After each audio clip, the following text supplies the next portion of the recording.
People, అందరూ ఎలా ఉన్నారు? నేనైతే చాలా బాగున్నాను. ఈరోజు అయితే సండే కదా, సండే అయితే ఏదైనా స్పెషల్ అయితే చేసుకోవాలి కదా. సో ఈరోజు మనం అయితే చికెన్ మంది ప్రిపేర్ చేసుకుందాము. చాలా టేస్టీ అండ్ ఈజీగా చేసేసుకుందాము. సో వీడియోలోకి వెళ్ళిపోయే ముందు మా ఛానల్ని ఫస్ట్ టైం చూస్తున్నారైతే లైక్ చేయండి, షేర్ చేయండి, సబ్స్క్రైబ్ చేసుకోవడం మాత్రం మర్చిపోకండి. So now let's get into the video.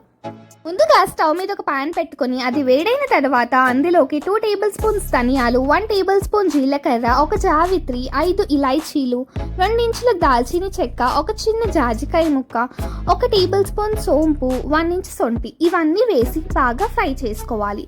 ఒకసారి ఈ స్పైసెస్ అన్నీ బాగా అరోమేటిక్గా అయిన తర్వాత మిక్సీ జార్లో వేసుకొని ఫైన్గా పౌడర్ చేసుకోవాలి. మంది మసాలా అయితే రెడీ అయిపోయింది. ఇప్పుడైతే మనం చికెన్ని మ్యారినేట్ చేసుకుందాము. నేను ఇక్కడ 1 kg ఆఫ్ చికెన్ తీసుకుంటున్నాను. ఇందులోకి హాఫ్ మంది మసాలా వేసి 1 టేబుల్ స్పూన్ కారం, మీ టేస్ట్కి తగ్గట్టుగా salt, 1 teaspoon pepper powder, 1 teaspoon పసుపు, 1 tablespoon ginger garlic paste వేసి బాగా కలుపుకోవాలి.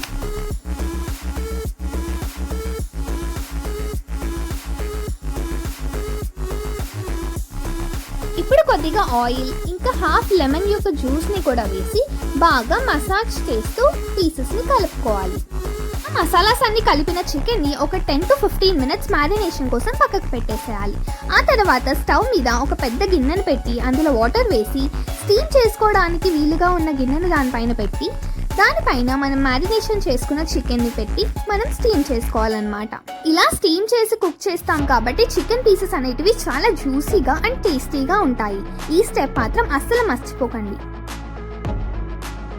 చికెన్ పీసెస్ అనేటివి ఒక 80% అయితే ఇక్కడ కుక్ అయిపోయాయి. ఇప్పుడు మనం వీటిని తీసి ఒక పాన్ లో వేసుకొని వీటిని బాగా ఫ్రై చేసుకోవాలన్నమాట. ఇంకా 20% ఇలా ఫ్రై చేయడంలో మనకి కుక్ అయిపోతుంటాయి.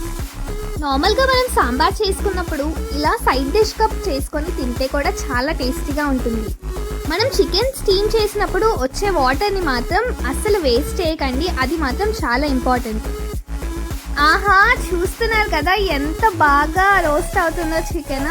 ఇది అలాగే స్నాక్ లాగా తినేసినా ఏం పర్లేదు, అంత యమ్మీగా ఉంటుంది. అండ్ పీసెస్ కూడా చాలా సాఫ్ట్గా జ్యూసీగా ఉంటాయి. ఒకసారి మీరు కూడా ట్రై చేయండి ఇలాగా. చూస్తున్నారు కదా, చికెన్ అయితే 2 సైడ్స్ బాగా ఫ్రై అయిపోయింది. మన జ్యూసీ చికెన్ అయితే కంప్లీట్ అయిపోయింది. ఇప్పుడు మనం దీన్ని పక్కకు పెట్టేసుకుందాము. ఆ తర్వాత ఏంటో చూసేద్దాం. స్టవ్ మీద పాన్ పెట్టుకొని అందులోకి కొద్దిగా ఆయిల్, కొద్దిగా నెయ్యి వేసి మీకు నచ్చినన్ని డ్రై ఫ్రూట్స్ అయితే వేసుకోండి. నేను ఇక్కడ కాజు, బాదాం ఇంకా కిస్మిస్ని వేసి ఫ్రై చేస్తున్నాను. మీకు ఇందులో ఏ ఒక్క డ్రై ఫ్రూట్ నచ్చకపోయినా వాటిని స్కిప్ చేసేయండి. చికెన్ రెడీ అయిపోయింది, డ్రై ఫ్రూట్స్ రెడీ అయిపోయాయి. ఇప్పుడు మంది రైస్ అయితే చేసేసుకుందాము. ఇప్పుడు స్టవ్ మీద ఒక గిన్నెను పెట్టుకొని అందులో ఆయిల్ వేసి అందులోకి ఒక బే లీఫ్, ఒక చిన్న రాతి పువ్వు, 3 లవంగాలు, ఒక ఇలాచీ, ఒక చిన్న ఇంచు దాల్చిన చెక్క, ఒక చిన్న జావిత్రి, ఒక చిన్న స్టార్ ఐనైస్ కూడా వేయాలి. ఆ తర్వాత 1 మీడియం సైజ్డ్ ఆనియన్స్ని ఫైన్గా చాప్ చేసుకొని ఇందులో వేసి బాగా ఫ్రై చేసుకోండి. ఒక 4 పచ్చిమిరపకాయలను కూడా స్లిట్ చేసుకొని ఇందులో వేసి బాగా ఫ్రై చేసుకోండి. ఇవన్నీ ఫ్రై అయిన తర్వాత 1 teaspoon ginger garlic paste కూడా వేసి పచ్చివాసన పోయేంత వరకు ఫ్రై చేసుకోండి. ఇప్పుడు ఇందాక మనం మిగిల్చుకున్న మంది మసాలాను కూడా ఇందులో వేసి బాగా ఫ్రై చేయండి. ఇప్పుడు మనం అయితే ఇందులోకి వాటర్ యాడ్ చేసుకుందాము. మనం ఇందాక చికెన్ స్టీమ్ చేసుకున్నప్పుడు వచ్చిన వాటర్ ఉంటాయి కదా, ఆ వాటర్ని అయితే ఇందులో యాడ్ చేయాలి. ఇప్పుడు 1 గ్లాస్ ఆఫ్ రైస్కి 1.5 గ్లాస్ ఆఫ్ వాటర్ని వేసుకోవాలి. మీకు ఈ వాటర్ అయితే సరిపోలేదు అనుకుంటే ఇంకా కొద్దిగా ఎక్స్ట్రా వాటర్ని కూడా యాడ్ చేసుకోవచ్చు. నేను ఇక్కడ 1 kg ఆఫ్ రైస్ని తీసుకున్నాను, దానికి తగ్గట్టుగా వాటర్ని వేస్తున్నాను. తర్వాత ఇందులోకి కొద్దిగా కొత్తిమీర, ఈ నిమ్మకాయలు కనిపిస్తున్నాయి కదా, ఈ నిమ్మకాయలు ఫ్రిడ్జ్లో పెట్టినప్పుడు ఇలా డ్రై అయిపోతూ ఉంటాయి కదా, అవి మాత్రం వేస్ట్ చేయకండి.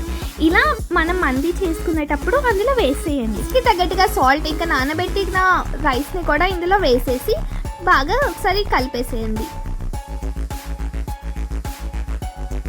చూస్తున్నారు కదా, రైస్ అయితే ఒక 75% కుక్ అయిపోయింది. ఇప్పుడు మనము దీంట్లో మనం ఇందాక ఫ్రై చేసి పెట్టుకున్న చికెన్ అయితే ఇందులో యాడ్ చేసుకోవాలన్నమాట. ఇలా ఫ్రై చేసుకున్న చికెన్ అంతా నీట్గా దీనిపైన ప్లేస్ చేసేసుకోండి. ఫస్ట్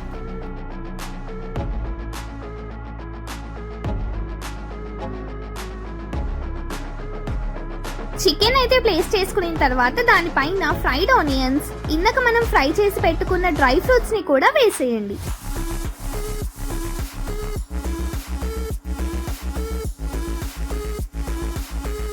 అన్నీ వేసేసిన తర్వాత మధ్యలో ఒక చిన్న గ్యాప్ క్రియేట్ చేసుకొని ఒక చిన్న బౌల్ పెట్టింది. అలా పెట్టిన తర్వాత అందులో వేడి చేసిన బొగ్గును పెట్టి దానిపై నుంచి నెయ్యిని యాడ్ చేసి వెంటనే మూత పెట్టేసేయండి. అసలు టైం వేస్ట్ చేయకండి, ఇక్కడ పొగలు వచ్చేస్తూ ఉంటాయి. అలా వచ్చేస్తున్నప్పుడు మూత పెట్టేసేయండి. ఇలా మూత పెట్టి ఒక 5 minutes లో ఫ్లేమ్లో అలా వదిలేసేయండి. ఆ తర్వాత ఓపెన్ చేసి చూస్తే ఎంతో యమ్మీగా ఉండే మన చికెన్ మంది అయితే రెడీ అయిపోయింది. ఇప్పుడు మనం ఈ చికెన్ మందీని అయితే సర్వ్ చేసేసుకుందాము. ఇప్పుడు ఒక ప్లేట్లో మందీ రైస్ అంతా వేసి పైనుంచి డ్రై ఫ్రూట్స్, ఫ్రైడ్ ఆనియన్స్ని వేసి మనకెంతో ఇష్టమైన జ్యూసీ చికెన్ అయితే దీనిపైన పెట్టేసుకోవాలి. ఆ తర్వాత ఫైనల్గా కొత్తిమీర వేసుకొని గార్నిష్ చేసుకుంటే ఆహా అనిపించి చికెన్ మంది అయితే ఇంట్లోనే ఈజీగా రెడీ అయిపోతుంది. మా వీడియో కనుక నచ్చినట్టయితే లైక్ చేయండి, షేర్ చేయండి, సబ్స్క్రైబ్ చేసుకోవడం మాత్రం మర్చిపోకండి. అండ్ పక్కనే ఉన్న బెల్ ఐకాన్ని కూడా క్లిక్ చేయండి, సో దట్ మేము వీడియో ఇలా పెట్టగానే మీకు అలా నోటిఫికేషన్స్ వచ్చేస్తాయి.